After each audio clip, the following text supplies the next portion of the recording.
Hey everyone, welcome back to my channel. Today we are diving into a fun topic, 7 key elements of an effective strength training program.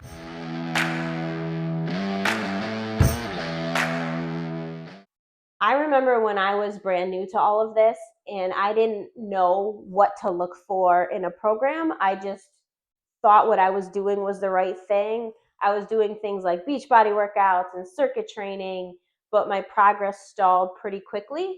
And I wish I knew then what I know now. So that's the point of this video is I'm going to teach you things that I wish I knew back when I first started on how to analyze a program and see if it's an effective one or not, so that you know that you are doing a more optimal program and are going to continue to make progress. And this is specifically for building muscle and getting stronger.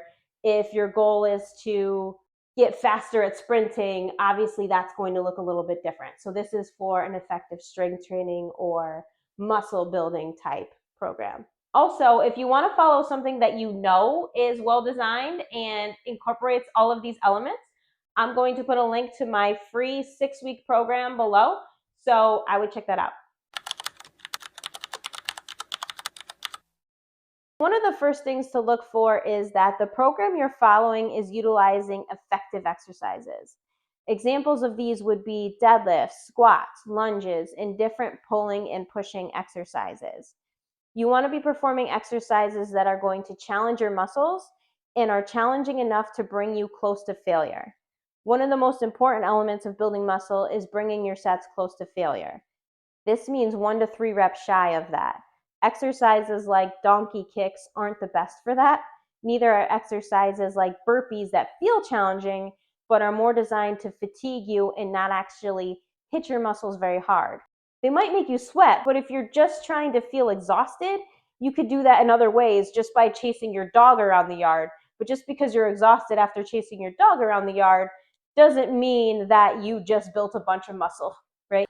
So you want to stick to exercises that you can load up or make more challenging over time, and ones that are going to be challenging in the 3 to 30 rep range. That's a wide rep range, but there's a wide rep range for building muscle. So somewhere around 3 to 30 reps. This means challenging for your muscles, though, not for your cardiovascular system. You don't actually need to be out of breath. Other exercises to avoid would be combo exercises. An example of this would be a squat followed by a bicep curl. These suck, honestly. The reason for this is because the weight you need to get close to failure is a lot less for a bicep curl than a squat.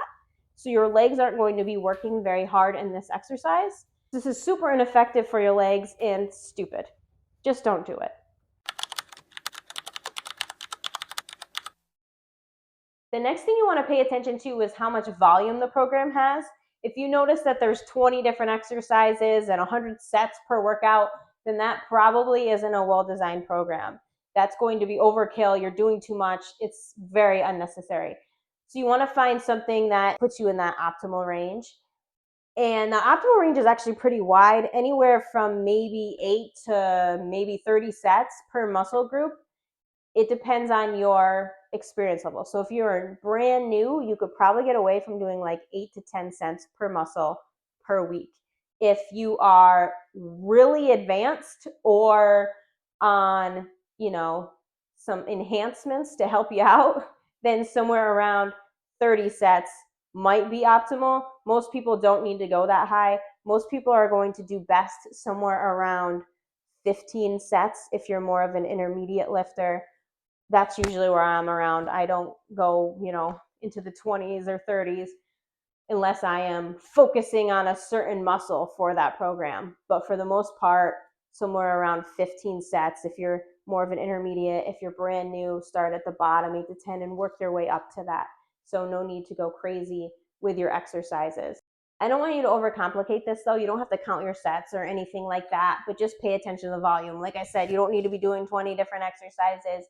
Usually when I program for a client, it's somewhere around 6 to maybe 7 exercises per workout, depending on how much their volume is spread out throughout. If they're working out 3 days or 4 days, it might be a little bit different, but somewhere around 6 to 7 exercises, 3 sets per exercise, something like that is generally a good spot for most people to be in. Studies show this too, that when doing too many exercises per workout, the exercises toward the bottom become less and less effective. I mean, it makes sense because you're going to be more tired as the workout goes on. So you're not going to be able to give those exercises your all.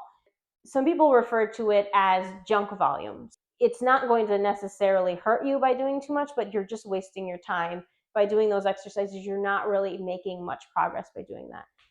I would actually rather you do less volume, but at a higher intensity than do more volume at a moderate to lower intensity, because getting close to failure is one of the most important things when it comes to building muscle. So doing things at that higher intensity is going to be one of the most important factors to pay attention to. So make sure that you're giving the exercises that you are doing your all and getting very close to failure. So like I said before, somewhere around 1 to 3 reps shy, and that's going to get you the best results. If you notice that, or if you feel like that your workouts aren't hard enough, I've had clients tell me that, like I don't feel like my workouts are hard enough, there aren't enough exercises, then most likely you're not bringing those sets close enough to failure, and you need to be doing the exercises that you have at a higher intensity. You don't need to be adding more exercises, just give the exercises that you're doing more intensity. Sometimes I only need to do 2 to 3 exercises and I feel spent because I am doing them at such a high intensity. So pay attention to that. You want to be following a program that utilizes progressive overload. What is progressive overload? Progressive overload is basically doing more over time or challenging your body in new ways. If you go into your workout and you use the same 5-pound dumbbells every time, your progress will stall. You have to give your body new challenges. It can already do that exercise with 5 pounds. You need to challenge it so it adapts. Upping your weight is going to tell your body, oh, I need to build more muscle and get stronger because that was hard. This girl seems to be lifting boulders on a daily basis, and we need to prepare for that. Make sure that your program has exercises that you're able to progress and add weight to. Like my example from before, a donkey kickback isn't going to cut it. Exercises that you can continue to make more challenging week after week are the best. You don't want to be going from one exercise to the next to the next. Your goal is to build muscle and strength, not to improve your cardio, keep your heart rate up, or burn as many calories as possible. Those aren't the goals. To properly build muscle, you need to rest in between sets. When you take proper rest, you let your energy stores rejuvenate so you can give your next set your all and lift more weight. There are times when you may do supersets, and that's fine. Maybe you do a bicep curl into a tricep extension. That's totally acceptable and a great way to cut down your workout time. There may even be a time or reason why someone would put exercises back to back for maybe a pre-exhaust, a post-exhaust set, or for activation purposes. But for the most part, you don't want to be going from exercise to exercise to exercise. Normally when programming, you start with the most taxing and tiring exercises first, and then you work your way down to the less tiring exercises. I don't know a better way to say that. So if there's a power move, that will generally be first. Something like a box jump or a squat jump or something like that. Those won't be in every program, but if they are, they should usually be towards the top. Then it's your big compound exercises, things like squats, deadlift, bench presses, stuff like that. Exercises that use a lot of muscles are generally more taxing on your body. Then you're going to go down the list. Next will be other compound exercises that use smaller muscles down to isolation exercises. If you're doing a program and it has bicep curls, then crunches, some other things, and then deadlifts, it's probably not a great program. There are special occasions where the program might be ordered differently than that. Maybe there's an exercise that you want to get better at, so that's going to be towards the top, or a muscle that you are trying to target more, those exercises will be closer to the top. But generally, this gives you a good idea of what to look for. You don't want to be changing up your exercises week after week. So if you notice a program has different exercises every week, then it's probably not a well-designed program. You want to make sure that you are doing the same exercises for weeks in a row. The reason for this is because it makes it hard to track your progress if you are changing up your exercises constantly. Also, strength is a skill. So the more you do a certain exercise, the better you're going to get at it. It makes it so much easier to progressive overload when you're doing the same exercises week after week. You can go into your workout knowing what you did last week and try to beat it. If you deadlifted 150 pounds for 5 reps last week, maybe this week you try 150 for 6 reps or 155 pounds for 5 reps. If you're constantly doing different exercises, it makes it really hard to do this. I do change up exercises for my clients after a while so they don't get bored, and it's important to add variation, but this is usually after 4 to 6 weeks of doing the same exercises, and I might not change every single exercise either. They might deadlift for 16 weeks straight because it's such a great exercise. Or I might switch it out for a similar exercise.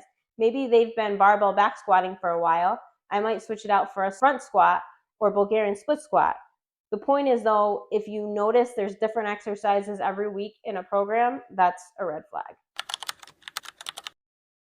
The last one to look for is balance. Now, this obviously depends on the goal of the program. If you're doing a glute builder program, there should be more glute exercises, hopefully. But for the most part, you want to make sure that there is balance between exercises. Things to look for are squat pattern exercises, hinge pattern exercises, pushing and pulling exercises, maybe some abs. And usually it's good, but not necessary in every program, is some kind of lunge pattern. Make sure there isn't a ton more pushing than pulling either. You don't want all barbell exercises either, because it's important to train your arms, legs, and everything individually sometimes so that you don't get imbalances. If you're always barbell bench pressing and don't dumbbell bench, then there's a good chance that one side will get stronger than the other. Your stronger side will end up taking over the movement, and this will only make the imbalance worse over time if all you did was regular barbell bench press. So it's important to add some dumbbell variations in there also. The end. I never know how to end these, so that's what we're doing today. If you like this video and you found it helpful, please like and subscribe. And if you want a copy of that free workout program, I'll put the link below.